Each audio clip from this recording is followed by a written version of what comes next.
दिवाळी दणक्यात साजरी झाली आणि ती गोड झाली. याचं कारण आपल्या हिंदुस्थानने सेमीफायनल जिंकली, विराटने आणखीन एक विक्रम रचला. त्याच्यामुळे सर्वप्रथम विराटचं अभिनंदन. आणि मी एक माझ्या पिढीला भाग्यवान एवढ्यासाठी समजतो कारण त्यांनी 3 पिढ्यांचे विक्रमवीर पाहिले. एक सुनील गावस्कर, सचिन तेंडुलकर आणि आता विराट. अर्थात माझी अशी शुभेच्छा आहे विराटला की अजूनही विराटने शिखर गाठलेलं नाही. एक त्याच्याकडनं असा विक्रम व्हावा की तो पुढचे अनेक वर्ष सर्वांना एक हवासा किंवा हेवा वाटेल असा तो असावा. क्रिकेटचे दिवस आहेत, वर्ल्ड कप सुरू आहे. त्याचबरोबरीने आपल्या देशात काही राज्यांमध्ये निवडणुका सुरू आहेत.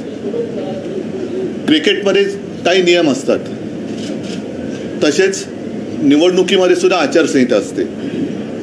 आज मी आपल्याला सर्वांना एवढ्यासाठी बोलवलं की शिवसेनेच्या वतीने आम्ही निवडणूक आयोगाला एक पत्र लिहिलेलं आहे काही शंका कुशंका त्याच्यावरती खुलासा होण्यासाठी. अनेकदा असं वाटतं की केवळ भारतीय जनता पक्ष सत्तेवर बसलाय म्हणून त्यांना फ्री हिट द्यायची आणि आम्ही काय केलं तर मात्र आमची हिट विकेट काढायची. ह्याला काय मोकळ्या वातावरणातल्या निवडणुका येऊ शकत नाही. अगदी स्पष्ट बोलायचं म्हणजे आपल्याला सर्वांना कल्पना आहे की 1987 साली पार्ल्यामध्ये जी पोटनिवडणूक झाली होती, आमच्याकडनं डॉक्टर रमेश प्रभू विजयी झाले होते. आणि मी जर चुकत नसेन तर भारतीय जनता पक्ष तेव्हा आपल्या विरोधात लढला होता. आणि ही देशातली माझ्या माहितीप्रमाणे पहिली निवडणूक, पोटनिवडणूक असली तरी जी हिंदुत्वाच्या मुद्द्यावरती नुसती लढली नाही तर जिंकली गेली. नंतर मग भारतीय जनता पक्ष आमच्या सोबत आला वगैरे वगैरे वगैरे सगळं झालं. पुढचा इतिहास तुम्हाला सर्वांना कल्पना आहे. त्याची आठवण एवढ्यासाठी मी करून दिली की त्या निवडणुकीपासून अगदी 95 साली आमचं सरकार आलं तोपर्यंत आमचे 5 ते 6 आमदार, त्याच्यामध्ये सुभाष देसाई, सूर्यकांत महाडिक, रमाकांत मयेकर, बापू खेडेकर, रमेश प्रभू, हे तर बाद ठरवले गेलेच. परंतु सगळ्यात धक्कादायक गोष्ट अशी होती की लोकशाहीमधला मूलभूत जो मतदानाचा अधिकार आहे तो यांच्यासह अगदी शिवसेना प्रमुखांचा सुद्धा 6 वर्षासाठी काढून घेण्यात आला होता. कारण काय होतं तर हिंदुत्वाचा प्रचार केला.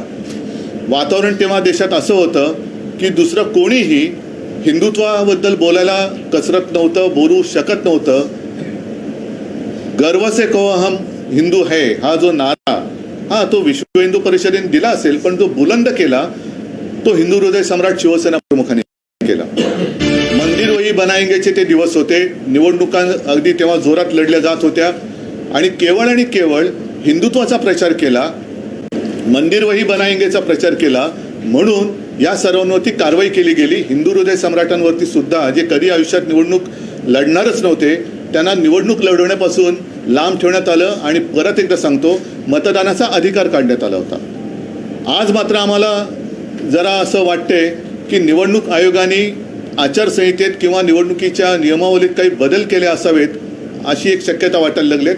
बदल केले असतील, आम्हाला अडचण काहीच नाही आहे, पण केले असतील तर ते सर्वांना सारखे असायला पाहिजेत आणि सर्वांना ते वेळेमध्ये कळले पाहिजेत. हे एवढ्यासाठी मी सांगतोय कारण गेल्या काही महिन्यांपूर्वी ज्या राज्यांच्या निवडणुका झाल्या त्याच्यात कर्नाटक एक राज्य असं होतं की जिथे स्वतः पंतप्रधान मोदीजींनी बजरंग बली की जय बोलून मतदानाचं बटन दाबण्यासाठी जनतेला आवाहन केलं होतं.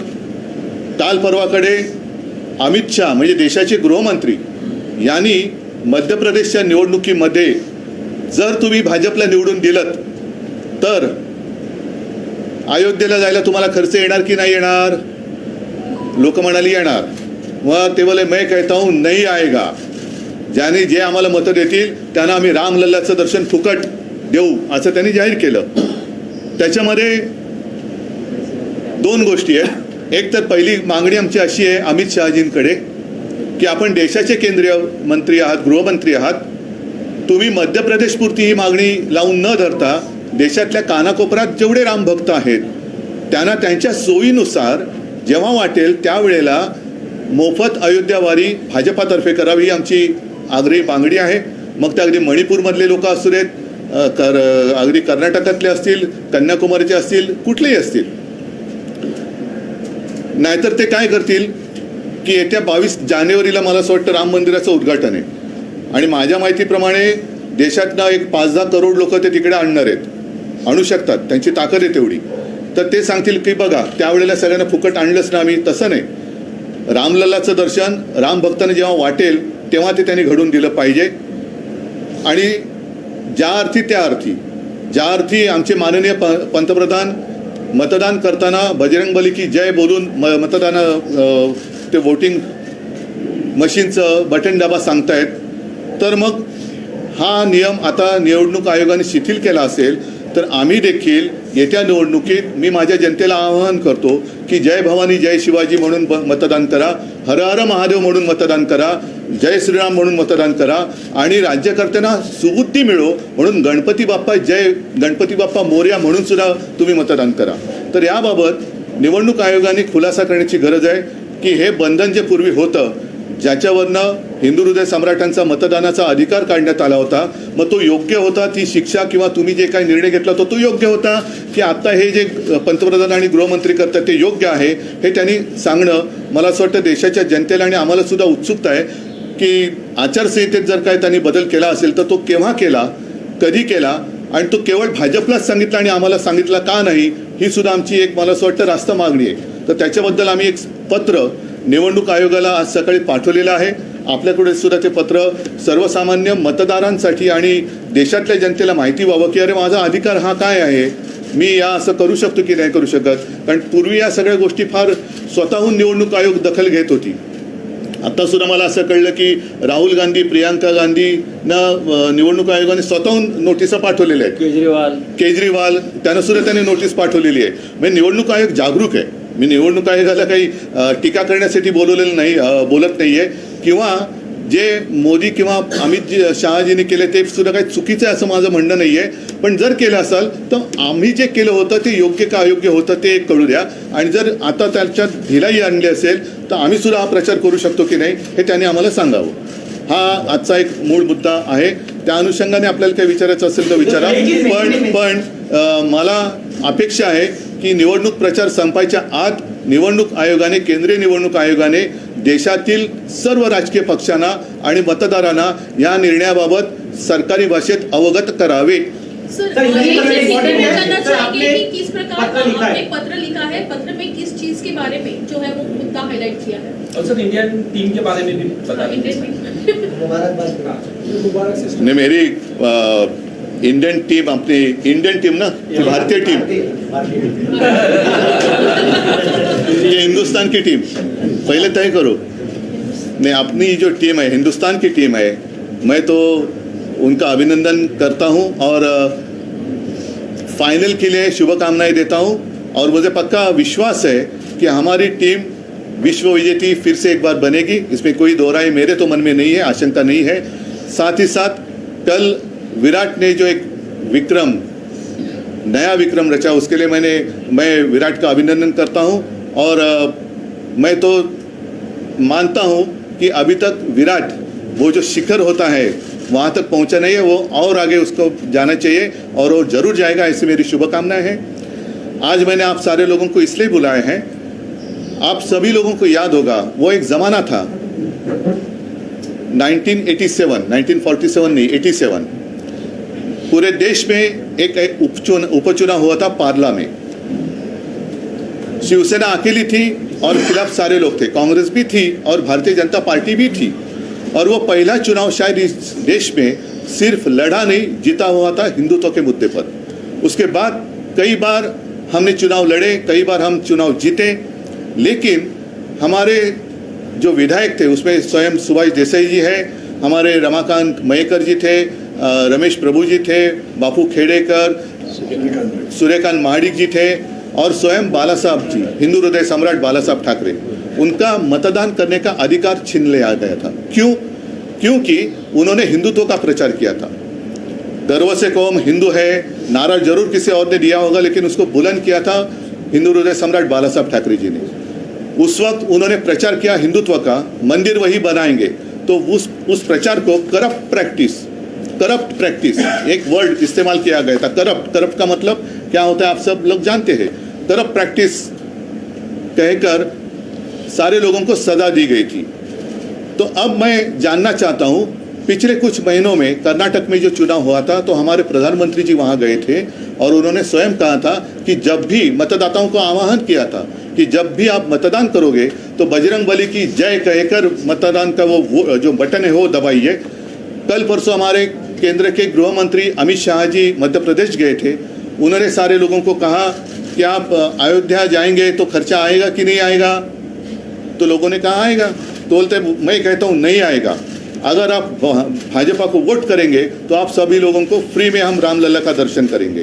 तो क्या जो कोड ऑफ कंडक्ट है उसमें कोई बदलाव चुनाव आयोग ने लाया है? अगर लाया होगा तो सारे लोगों को अवगत करना चाहिए कि आप भी अब भगवान के नाम पर, धर्म के नाम पर वोट मांग सकते हैं।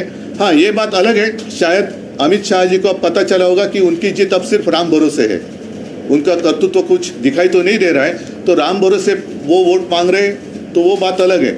लेकिन उस वक्त जो मेरे पिताजी को हिंदू हृदय सम्राट बाला साहब जी, सुभाष देसाई जो हमारे अन्य लोग थे, उनको जो सज़ा सुनाई गई थी तो वो सही थी या गलत थी? अब क्या उसमें कोई बदलाव लाया गया है? और अगर बदलाव लाया गया होगा तो हमें कोई अड़चन नहीं, हम तो उनका स्वागत करेंगे क्योंकि हमने वो सज़ा तो भुगत लिए। तो अब उसमें कोई अगर बदलाव लाया होगा चुनाव आयोग ने तो उसे चुनाव आयोग को आज हमने एक लेटर लिखा है, खत लिखा है और हमने कुछ सवाल पूछे कि अब की स्थिति क्या है, कि आपने कुछ उसमें बदलाव किया है तो हमें आप बताइए, ताकि हम भी आगे जाकर जय भवानी जय शिवाजी, हर हर महादेव और जो राज्यकर्ता है उनको सुबुद्धि आने के लिए गणपति बाप्पा मोरया कहकर बटन दबाइए, ऐसे आह्वान हम हमारे मतदाताओं को कर सकते हैं। तो उसमें कोई गलत किया है ऐसे मैं नहीं मानता, लेकिन अगर किया है तो हमें भी उस तरीके से प्रचार करने का मौका मिलना चाहिए। नहीं तो जैसे मैंने कहा कि क्रिकेट के दिन चल रहे हैं, सिर्फ वो कुर्सी पे बैठे हैं इसलिए उनको फ्री हिट और हमने कुछ किया तो हमारी हिट विकेट, ये कानून हमें मंजूर नहीं है। पर सर, जिस प्रकार जैसे कि हम देख रहे हैं कि चुनाव जैसे ही नजदीक आता है, कोई भी राज्य का चुनाव हो, धर्म के मुद्दे पर जो है वो राजनीति ज्यादा गर्माते हम तो चुनाव आयोग ने जितने सारी पाबंदी लगाई है या जितने सारे कोड ऑफ कंडक्ट में नियम है उस पर ही हम प्रचार करते हैं।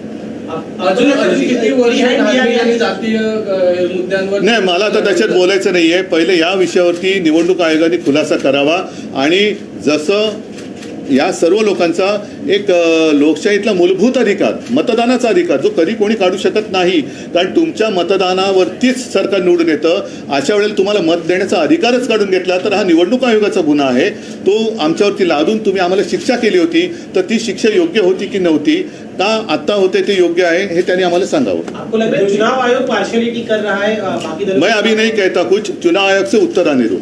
सर, जैसे की प्रश्न आहे की अमित शहा यांनी आचारसंहितेचा भंग केला आहे असं तुमचं म्हणणं आहे? तो केला आहे की नाही हे मला निवडणूक आयोगाने सांगायला हवं। मी असं काहीच म्हणत नाही, कारण मी निवडणूक आयोग नाही आहे।